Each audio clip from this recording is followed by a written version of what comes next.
माझ्या सर्व बांधवांचं आणि भगिनींचं मी सुरुवातीलाच हार्दिक स्वागत करतो। महाराष्ट्राच्या विधानसभा निवडणुकांची तयारी सुरू आहे। कालच आम्ही महायुतीच्या प्रचाराचा नारळ अंबाबाईचं दर्शन घेऊन कोल्हापूरला त्या ठिकाणी फोडला। मुख्यमंत्री, मी, उपमुख्यमंत्री, तिथले 10 उमेदवार सगळे आम्ही तिथे उपस्थित होतो। आठवले साहेब होते, सदाशिवराव खोत होते, कवाडे साहेब होते, जे घटक पक्ष आहेत ते सगळे उपस्थित होते। या निवडणुकीत सहभागी होणाऱ्या सर्व पक्षांचे जाहीरनामे देखील जाहीर होत आहेत। आमचा युतीचा पण जाहीरनामा येणार आहे, परंतु त्याचबरोबर एक पक्ष म्हणून पक्षाचा पण जाहीरनामा। आणि पत्रकार मित्रांनो, यावेळेस आम्ही आमच्या ज्या विधानसभा मतदारसंघ लढवतोय त्याचा संघाचा जाहीरनामा हा आम्ही देतोय। मगाशी तुम्ही एक जी क्लिप बघितली, त्याच्यामध्ये साधारण बारामतीमध्ये पुढे 5 वर्षामध्ये काय करायचं, काय माझं विजन आणि आमच्या पक्षाचं लोकांना दाखवण्याचा प्रयत्न आम्ही केलेला आहे। आणि युतीच्या बद्दल तर ते काल काही मुद्दे मुख्यमंत्र्यांनी सांगितलेले, पुढे अजून एक आमचा कार्यक्रम मुंबई किंवा काही ठिकाणी। आज या निवडणुकीच्यासाठी राष्ट्रवादी काँग्रेस पक्ष पार्टीचा जाहीरनामा सादर करण्याच्या करता आपण सगळेजण जमलो। यंदा आम्ही एक वेगळा दृष्टिकोन ठेवून हा जाहीरनामा बनवलेला आहे। आणि ज्या मतदारसंघात निवडणुकीसाठी आमचे उमेदवार आहेत त्या प्रत्येक मतदारसंघातला स्वतंत्र जाहीरनामा मी सुरुवातीलाच सांगितलंय। आज आपण महाराष्ट्रातली जवळपास वेगवेगळ्या 50 मतदारसंघासाठी 50 जाहीरनामे प्रकाशित करतोय आणि उर्वरित जाहीरनामे देखील येत्या काही दिवसांमध्ये आम्ही प्रकाशित करतोय। सुनील तटकरे आमचे राष्ट्रवादी काँग्रेस पक्षाचे प्रांताध्यक्ष हे मुंबईतून महायुतीचा राज्यव्यापी जाहीरनामा आणि प्रत्येक मतदारसंघाच्या जाहीरनाम्याचा सारांश असलेली एक पुस्तिका हे प्रकाशित करतायत। यंदा आम्ही प्रत्येक मतदारसंघासाठी स्वतंत्र जाहीरनामे तयार करून प्रत्येक भागाच्या विशेष गरजा लक्षात घेऊन काम करतोय।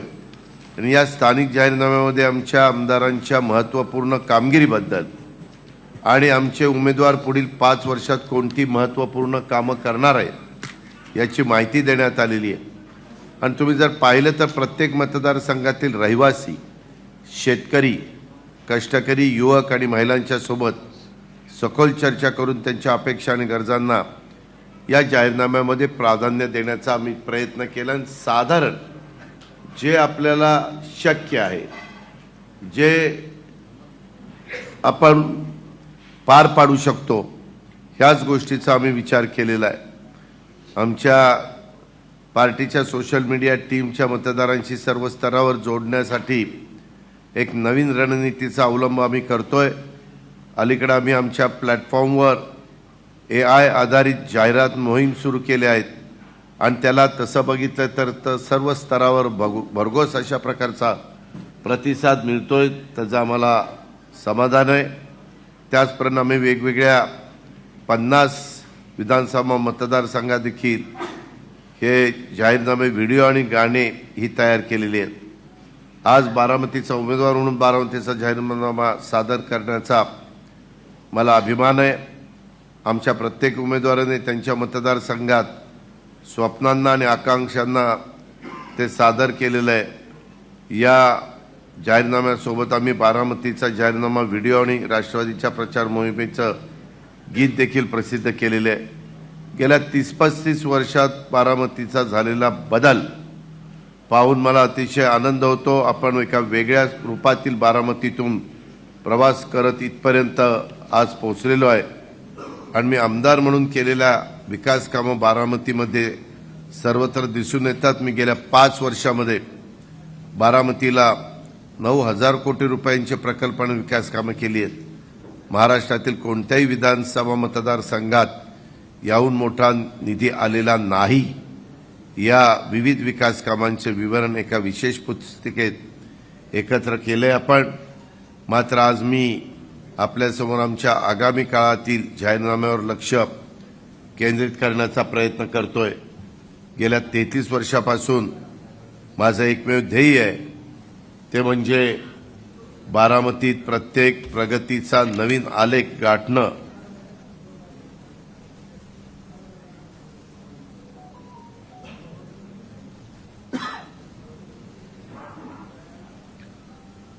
आणि मी हे अखंडपणे करत राहणारे हा जाहीरनामा आपल्या सर्वांच्या सामुदायिक उद्दिष्टांचं प्रतिबिंब आहे आणि मी बारामतीला देशातील सर्वात आदर्श आणि प्रगत ठिकाण प्रगत तालुका बनवण्याचा मी कटिबद्ध आहे।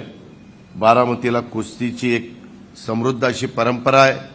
माझ्या स्वतःच्या कुस्तीवरील प्रेमावर इथल्या खेळाडूंना आवश्यक सुविधा पुरवण्याचा आम्ही प्रयत्न केला आहे। मात्र महाराष्ट्राने इतर राज्यांप्रमाणे आंतरराष्ट्रीय स्तरावर अद्यापही खेळात यश मिळवलेलं नाही, ही खंत माझ्या मनात नेहमीच असते। यावर उपाय म्हणून बारामतीमध्ये महाराष्ट्रातील पहिली जागतिक दर्जाची क्रीडा अकादमी उभी करण्याचं मी ठरवलेलं आहे। पंजाब आणि हरियाणासारख्या प्रगत राज्यांच्या मध्ये संस्थांच्यामधून प्रेरणा घेऊन ही अकादमी बॉक्सिंग, कुस्ती, भालाफेक, शूटिंग, पोहणं इत्यादी प्रकारचे खेळाडू तयार केले जातील अशा प्रकारचा आणि आधुनिक सुविधा, वैधानिक कोचिंग आणि प्रशिक्षणासह ही अकादमी महाराष्ट्रातील खेळाडूंना प्रशिक्षण देईल। आम्ही बारामतीतील शेतकऱ्यांच्यासाठी 5,000 कृषी आधारित MSME फूड प्रोसेसिंग युनिटची एक नेटवर्क स्थापन करणार आहोत, ज्यामुळे रोजगाराच्या नवीन संधी माझ्या बारामतीकरांना आणि आजूबाजूच्या माझ्या सहकाऱ्यांना उपलब्ध होतील। तसेच एक बारामतीत लॉजिस्टिक पार्क लवकरच उभारण्यात येणार आहे, जे कुरिअर, लघु स्टोरेज सुविधा, वाहतूक केंद्र आणि कॉल सेंटर यांच्यासारख्या उद्योगांचं केंद्र बनावं, ज्यामुळे स्थानिक रोजगारांना त्या ठिकाणी संधी निर्माण होतील। विकासाच्या दिशेने एक मोठं पाऊल म्हणून बारामतीला भारतातील पहिलं सौर ऊर्जा शहर बनवण्याचा आमचा मानस आहे, जिथे घरे, रस्ते आणि सार्वजनिक इमारतीत यातील सर्व उपकरणं सौर ऊर्जेवर चालतील। आरोग्याच्या क्षेत्रात बारामतीत एक अत्याधुनिक, सध्या कॅन्सरचं प्रमाण जगात वाढतंय, महाराष्ट्रात वाढतंय, देशात वाढतंय, तर कॅन्सरवर कर्करोग रुग्णालय उभारण्याचा मी निश्चय केलेला आहे, ज्यामुळे पुणे मुंबईला जाऊन उपचार घेण्याची गरज आज माझ्या ग्रामीण भागातल्या जनतेला जी भासते ती भासणार नाही। स्थानिक जाहीरनाम्याची कल्पना ज्या सर्व मतदारसंघात आम्ही निवडणुकीसाठी उभे आहोत त्यासाठी वापरली गेलेली आहे। यापूर्वी महाराष्ट्रातील जनतेच्या शंकांचं निरसन करण्यासाठी महाराष्ट्रवादी हेल्पलाईन सुरू केली होती। 98 61 71 71 71 हा त्याचा नंबर आहे आणि त्याला चांगला प्रतिसाद मिळाला। ह्या हेल्पलाईनवर जवळजवळ 25 लाख कॉल्स हे आलेले आहेत। महाराष्ट्रातील कोणत्याही पक्षाच्या हेल्पलाईनसाठी हा विक्रमी आकडा आहे। या यशाचा आधार घेऊनच आम्ही आता एक नवीन टोल फ्री नंबर 98 61 71 71 71 सुरू करत आहोत, जिथं कुणीही कॉल करून त्यांच्या मतदारसंघ निवडू शकता आणि त्यांच्या मतदारसंघाचा जाहीरनामा त्याच्यातून तुम्हाला ऐकायला मिळेल। ही सेवा विशेषतः ग्रामीण भागातील लोकांच्यासाठी आहे, ज्यांच्याकडे स्मार्टफोन आणि सोशल मीडियाचे ॲप्स नाहीत।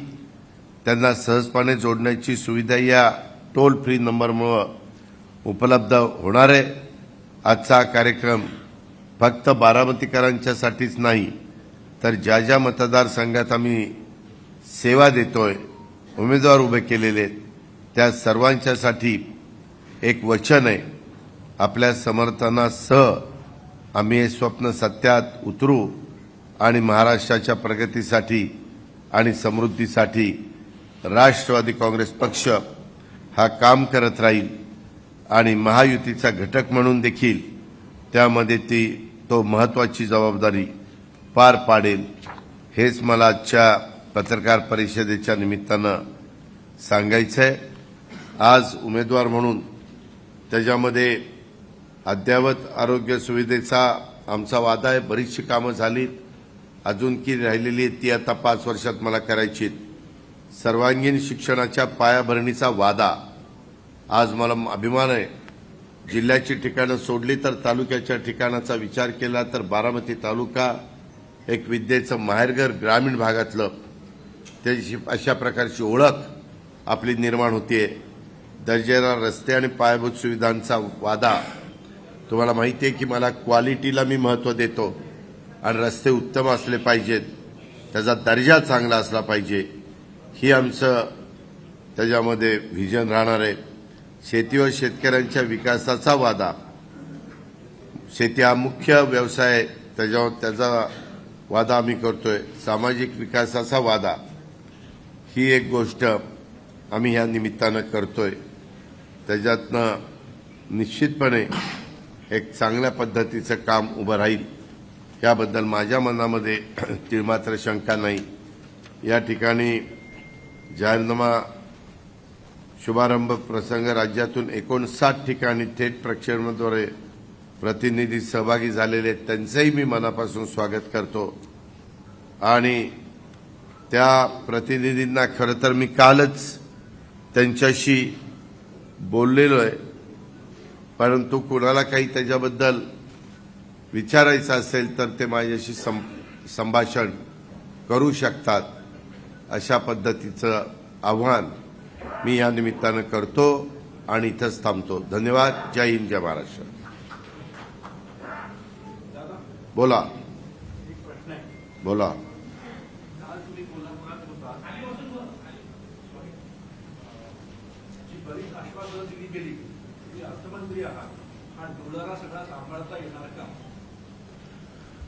कालची जी आश्वासनं दिली गेलेली आहेत मुख्यमंत्र्यांनी सादर केलेली, त्याच्या संदर्भामध्ये मी आपल्याला सांगतो की त्याच्यातली बहुतांशी आश्वासनं ही सांभाळता येण्यासारखी आहेत।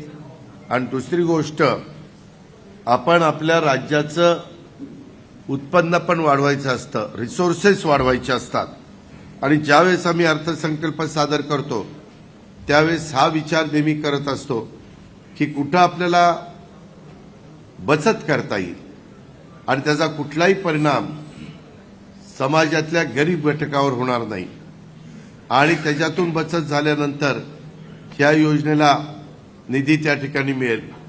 मला तुमच्या या प्रश्नावरून काल मी एक विरोधी पक्षाचं दुपारी भाषणं ऐकली, त्यांनी एकीकडे आमच्यावर आरोप करतात एवढ्या घोषणा प्रत्यक्षात कशा येणार, ह्या घोषणा प्रत्यक्षात यायला राज्य कर्जबाजारी होईल किंवा म्हणतात राज्य कंगाल झालंय वगैरे वगैरे, आणि त्यांनी त्याच्यात आणखीन आकडे वाढवले। आम्ही जे देतोय त्याच्यापेक्षा जास्तीचा, आणि शिवाय आणखीन वेगवेगळ्या योजना ज्या आर्थिक भार देणाऱ्या आहेत अशा प्रकारच्या त्यांनी त्या सादर केल्या। मी त्याच वेळेस ते बघितल्यानंतर म्हणलं की जे अर्थ मंत्रालय म्हणून 10 वर्षाचा अनुभव बघता त्याच्यातल्या बऱ्याचशा योजना त्यांना त्या ठिकाणी करताच येऊ शकणार नाही। आणि दुसरी गोष्ट, केंद्र सरकार त्यांच्या विचाराचं नसल्यामुळे केंद्रातनं जी भरीव अशा प्रकारची मदत ही राज्याला मिळायला पाहिजे ती त्या बाबतीमध्ये त्यांना मिळू शकत नाही। आमचं मात्र उलट आहे, आम्हाला मदत मिळू शकते, हे आंध्र प्रदेश आणि बिहारच्या उदाहरणावरून आपण सगळेजण पाहता, त्याच्यामुळे ह्या योजना आम्ही चालू।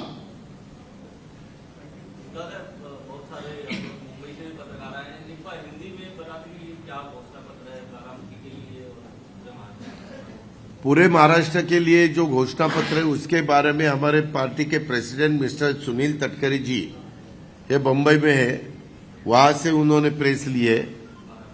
बारामती का मैं आपको बताता हूं, बारामती के बारे में मैंने वादा किया है मेरे वोटर्स को, बारामती के लोगों को, कि यहाँ सभी एजुकेशन के बारे में जो कोर्सेस यहाँ शुरू होने की जरूरत है या जो ब्रांचेस निकालने की जरूरत है वो सब कोर्सेस हम देने की डिसीजन लेंगे। इसमें रोड्स भी हम अच्छी तरह से बनाएंगे, जहां दूर तक जाने के लिए विलेज रोड नहीं है वो भी जिसको हम पानंद रस्ते बोलते हैं, पानंद रस्ते मराठी में, वो भी हम अच्छे से अच्छे करके देंगे। हमारे यहाँ मेन खेती यहाँ का लोगों का व्यवसाय है और खेती के लिए और फार्मर्स के लिए हम ये जो स्टार्टअप इंक्यूबेटर्स के माध्यम से 5000 एग्रीकल्चर पर सूक्ष्म लघु एंड मध्यम, जिसको हम बोलते हैं एमएसएमई या अन्न प्रक्रिया यूनिट्स की स्थापना करने का हमने सोचा है। ये हमने बताया है, ये हम करके दिखाएंगे। और एक अपने बारामती का एग्रीकल्चर पर आधारित जो भी इंडस्ट्री है वो एक देश में सबसे अच्छा मॉडल बनेगा, ऐसा मेरा वादा है। बारामती में हम लॉजिस्टिक पार्क इसकी भी निर्मित करेंगे। उस पार्क में कुरियर सर्विस, सूक्ष्म स्टोरेज, वाहतुक ट्रांसपोर्ट के लिए एक केंद्र, कॉल सेंटर, ऐसे उसका समावेश होगा। और ये सुविधा मेरे बारामतियों के लिए उपलब्ध करने का मेरा इरादा है। इस सुविधा से बारामती में लॉजिस्टिक ऑपरेशंस और भी गतिमान हो जाएंगे, जिससे यहाँ इंडस्ट्री के बहुत कुछ प्रोजेक्ट आ सकते हैं, वो खड़े हो सकते हैं। इसीलिए मैं इस प्रोजेक्ट के माध्यम से लॉजिस्टिक, ये बारामती का लॉजिस्टिक पार्क ये पूरे देश में एक अच्छा मॉडल बनकर आगे आएगा। बारामती में पूरे देश में एक पहली सिटी बारामती ऐसी होगी जो हमने सोचा है कि सोलर सिटी हमें बनाने का हमारा इरादा है। और ये करते वक्त जिसके लिए रोड भी है, उसका घर भी है, और कोई जगह समझो हमारी government of India, government of Maharashtra की इमारत हो, ये उनके लिए सप्लाई करने के लिए, बिजली मिलने के लिए हम सोलर पैनल बिठाकर ये पहली सोलर सिटी बनाना चाहते हैं।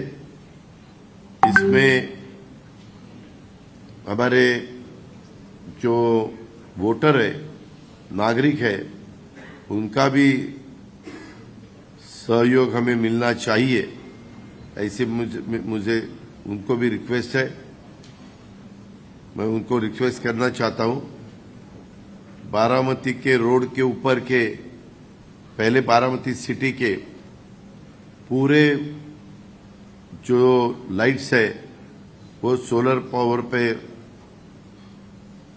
हम चलाने वाले, उससे पावर की बचत होगी और बारामती सिटी में एक अच्छी तरह से ऊर्जा एनर्जी मॉडल ये पूरे देश में बन सकता है। और कैंसर का आजार बहुत जगह अभी आपको दिखाई देता है, उससे लोगों को बहुत तकलीफ भी होती है, फंड्स भी उनके पास नहीं रहते, गरीब लोगों को उसकी बहुत बड़ी कीमत चुकानी पड़ती है। इसीलिए मैंने सोचा कि बारामती के एरिया के लोगों के लिए, आजू बाजू के तालुका के एरिया के लोगों के लिए, बम्बई को पूना के जाके उसके ऊपर ट्रीटमेंट लेना असंभव है, बहुत कॉस्टली है। इसके कारण मैं एक अच्छा सा हॉस्पिटल ये वहाँ बनाना चाहता हूँ। इससे बहुत गरीब लोगों को मदद होगी, मिडिल क्लास को मदद होगी, ये मेरा पूरा भरोसा है। उसमें ऐसे अलग अलग हमने सब्जेक्ट लिए और ये हमारा बारामती का विजन है ये आपको मैंने बता दिया है। मी 2 दिवस बारामतीत आहे, मुंबईवरून आलोय. ज्येष्ठ नागरिकांशी बोलतोय, भेटतोय त्यांना. त्यांचा कल पवार साहेबांकडे दिसतोय. असं तुम्हाला काही जाणवलंय का?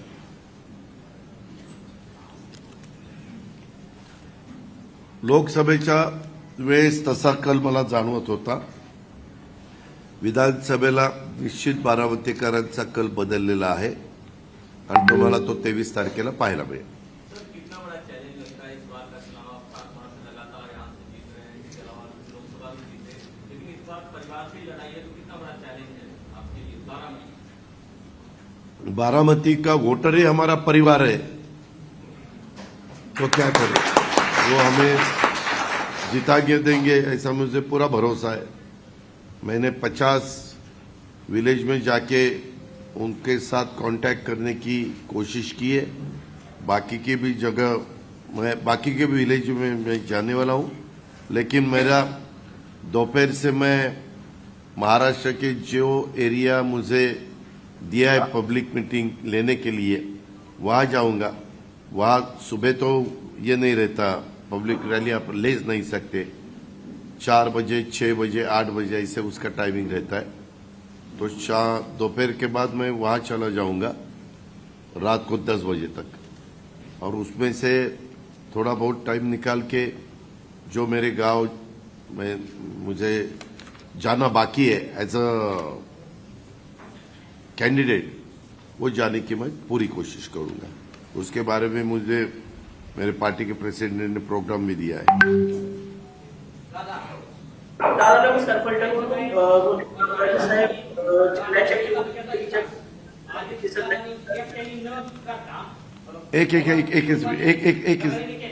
थांब ना एकच मिनिट. आज या व्हिडिओ कॉन्फरन्सिंगच्या माध्यमातून संपूर्ण महाराष्ट्रातनं जोडले गेलेले प्रफुल्लभाई पटेल साहेब असतील, सुनील तटकरेजी आहेत, भुजबळ साहेब आहेत आणि सर्वच राष्ट्रवादी काँग्रेस पक्षाचे सन्माननीय उमेदवार यांचा मी आभार मानतो, त्यांना धन्यवाद देतो. आता तुम्ही तुमच्या मतदारसंघाचा जाहीरनामा तिथं तुम्ही प्रसिद्ध करा आणि तिथल्याच मीडियाच्या पुढं तो उपस्थितांना तुम्ही ती प्रेस कॉन्फरन्स घेऊन सांगा, असं माझ्या मान्यवरांना, सगळ्या सहकाऱ्यांना, सगळ्या उमेदवारांना विनंती, आव्हान आहे. धन्यवाद. हा काय बाबा बोलतोय, फलटणमध्ये रामराजे साहेब फलटण विधानसभा किंवा सातारा जिल्ह्याच्या राजकारणामध्ये असतात, तर ते आता राज्याच्या, जिल्ह्याच्या किंवा फलटणच्या प्रचारामध्ये राष्ट्रवादीच्या दिसत नाहीत, त्याबद्दल आपण काय सांगाल? कोण बोललो? फलटणवरून बोलतो दादा, प्रसन्न रुद्रभटे, पत्रकार प्रसन्न रुद्रभटे, दैनिक स्थैर्य. अरे पहिल्यांदा तिथलं काम होऊ द्या ना, तिथली प्रेस होऊ द्या. हा काय म्हणला तुम्ही? मी नीट ऐकलं नाही, मला नीट ऐकायला नाही मिळालं. फलटण विधानसभा मतदारसंघातून हा उमेदवारी दिली सचिन पाटलांना, परंतु रामराजे त्या ठिकाणी प्रचारात दिसत नाही असं त्यांचं म्हणणं आहे. त्यांना नोटीस पाठवतो का दिसत नाही म्हणून.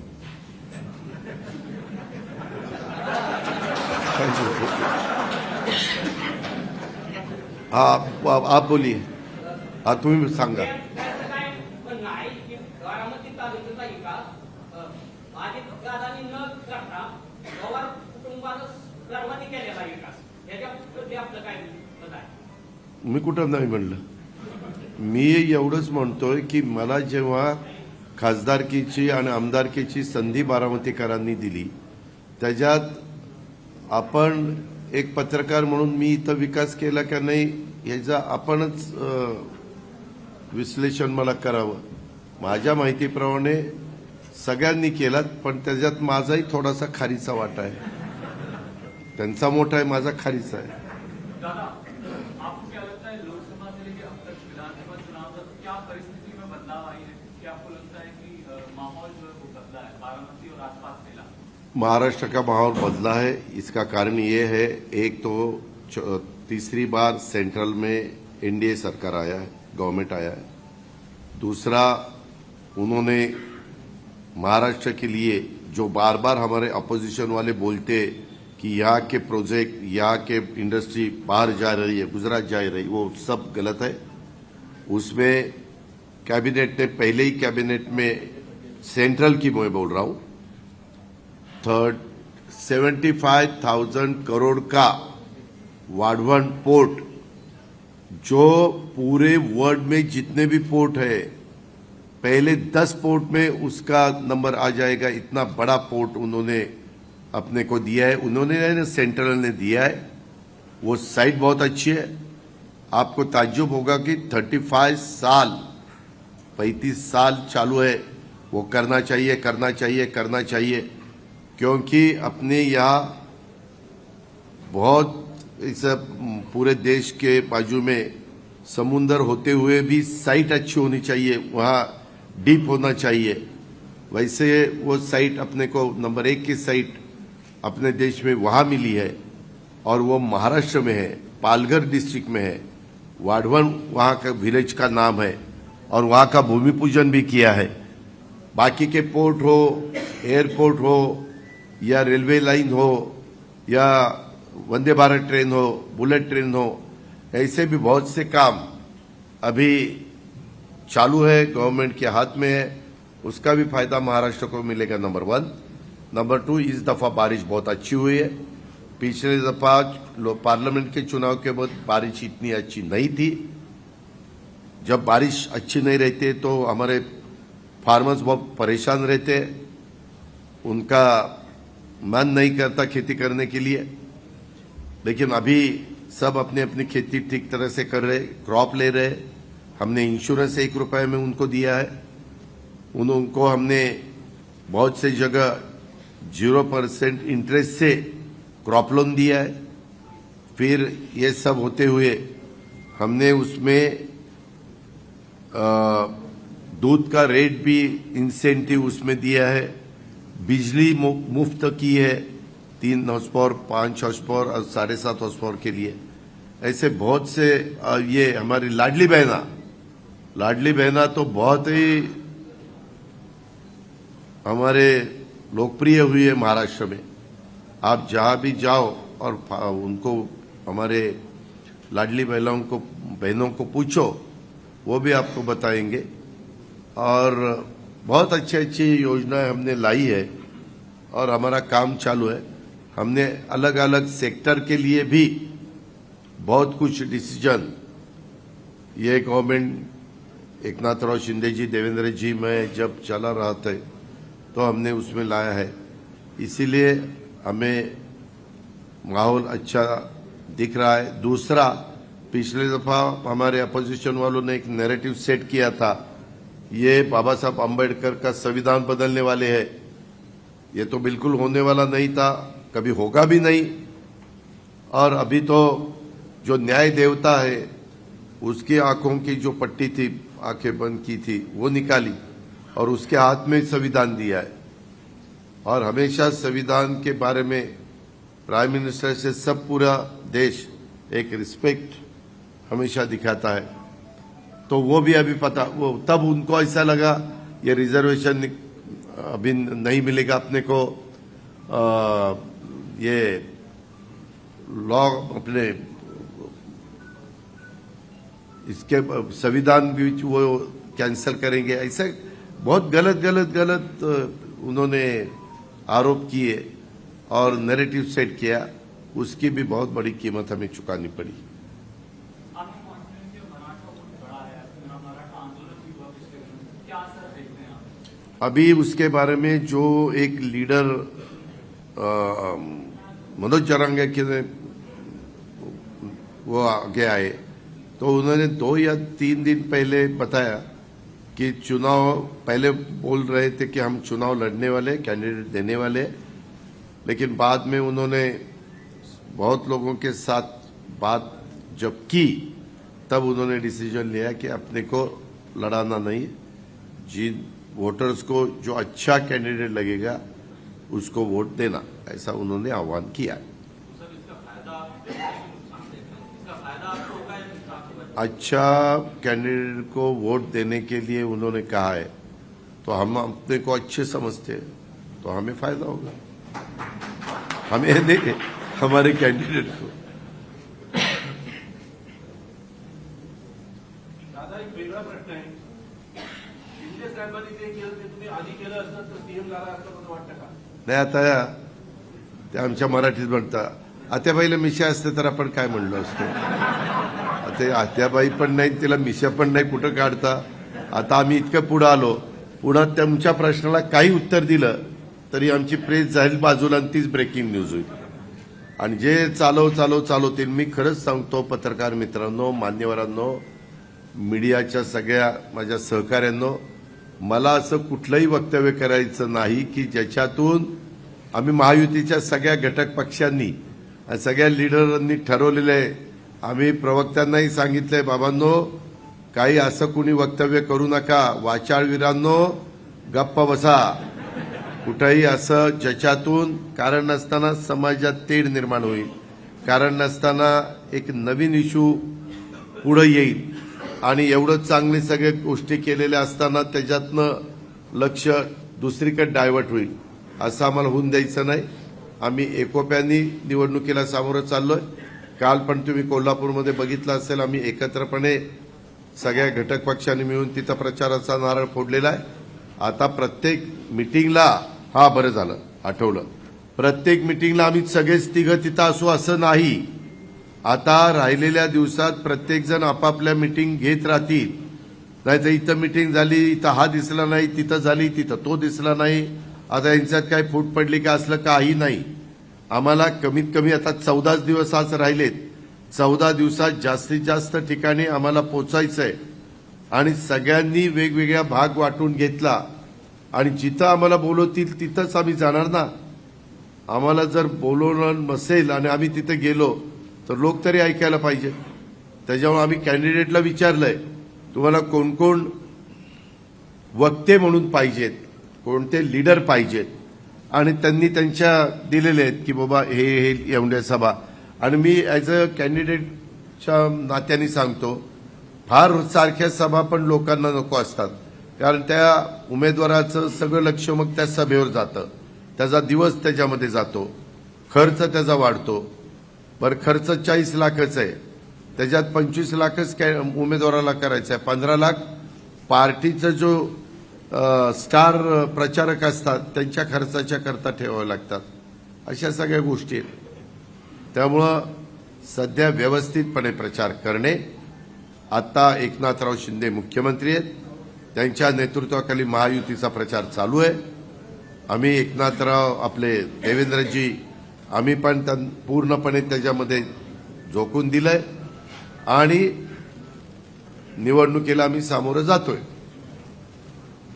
दादा, घोषणा पत्र की सफल लॉन्चिंग के लिए बहुत बधाई हो आपको. दादा, मैं ये जानना चाहती हूँ कि जिस तरीके से पार्टियां स्प्लिट हुई हैं, बटी हैं, इसमें आप भी अपने भतीजे के अगेंस्ट चुनाव लड़ रहे हैं. नहीं, हम किसके अगेंस्ट? हमारी पार्टी जो एनसीपी की पार्टी राष्ट्रवादी कांग्रेस पार्टी है वही पार्टी में मैं हूं, वही पार्टी का सिंबल मेरे पास है. हम जब तक डिसीजन नहीं देंगे तब तक आप वहां लिखना कि ये कोर्ट मैटर है. दादा, चुनाव मैदान में आप फिर भी अपने भतीजे के सामने ही लड़ाई लड़ रहे हैं ना, उन्हीं के खिलाफ लड़ाई. नहीं, सुनो, पहले मेरे पार्टी ने डिक्लेयर किया कि यहाँ का कैंडिडेट अजित पवार है. मेरे कार्यकर्ताओं ने डिमांड की कि नहीं दादा आप दूसरे कई कॉन्स्टिट्यूंसी में नहीं जाने का, आपको बारामती में खड़ा होना पड़ेगा. हम आपका बिल्कुल सुनने वाले नहीं है. डेमोक्रेसी में मेजॉरिटी कार्यकर्ताओं को सुनना पड़ता है और इसी हिसाब से मैं खड़ा हुआ. वो मैंने तय किया. अब ये मेरे सामने कौन खड़ा करने का अधिकार तो आघाड़ी को है, तो आघाड़ी ने वो तय किया है. दादा, राजनेता की भावनाओं पे जो चाचा की जो भावनाएं हैं वो कहीं ना कहीं भारी पड़ती हुई नजर आ रही है. कैसे आप इसको संभाल रहे हैं, कैसे आप मैदान में उनके खिलाफ लड़ेंगे? मैं क्या लड़ नहीं सकता? सर, मैं ये पूछ रही हूँ. ये देखो, मेरे सामने करीबन 32 कैंडिडेट है ना, 23. तो पहले 2 मशीन शायद विड्रॉ किया इसीलिए 23 कैंडिडेट. मैं हमेशा देखता हूं. मैं 7 बार विधान असेंबली और 1 दफा लोकसभा इसका चुनाव लड़ा हूं. अच्छे वोटों से मेरे बारामती के लोगों ने, वोटर्स ने मुझे जिता के दिया। पुरानी बारामती पार्लियामेंट की जो कॉन्स्टिट्यूंसी है उसमें बारामती, इंदापुर, शिरूर, दौंड, पुरंदर, हवेली ये सब एरिया था, उसमें भी बहुत वोटों से मैं जीत के आया था। तब ऐसे छोटी कॉन्स्टिट्यूंसी रहती थी, 91 का मैं बोल रहा हूं। और जब भी जो भी चुनाव आता है तो सामने वाला कैंडिडेट स्ट्रांग है, अपने को ठीक तरह से ये काम करना पड़ेगा, वोटर को मिलना पड़ेगा, ऐसा सोचकर ही हम लोगों के पास जाते हैं, वोट मतदाताओं के पास जाते हैं और उसी हिसाब से हमारा काम चालू है। तो अभी वोटर सोचेंगे कि कौन बारामती का प्रतिनिधित्व अच्छी तरह से करेगा, उसको वोटर वोट देंगे, इतना ही मुझे पता है। दादा काल साहेबांनी तुमचं कौतुक केलं बारामतीमध्ये करत असताना कामाचं काय वाटतं? चांगले वाटतंय.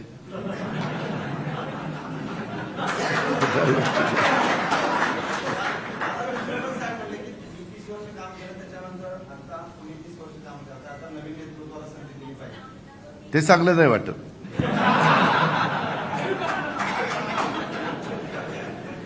अरे काय, मी काय म्हातारा बितारा तुला दिसायला लागतो?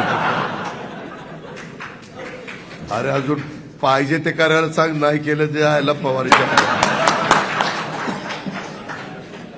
दादा परत जर भाजप सरकार आलं जर लाडक्या महायुतीचं महायुतीचंही जर सरकार आलं परत आता लाडक्या बहिणीची पेन्शन आधी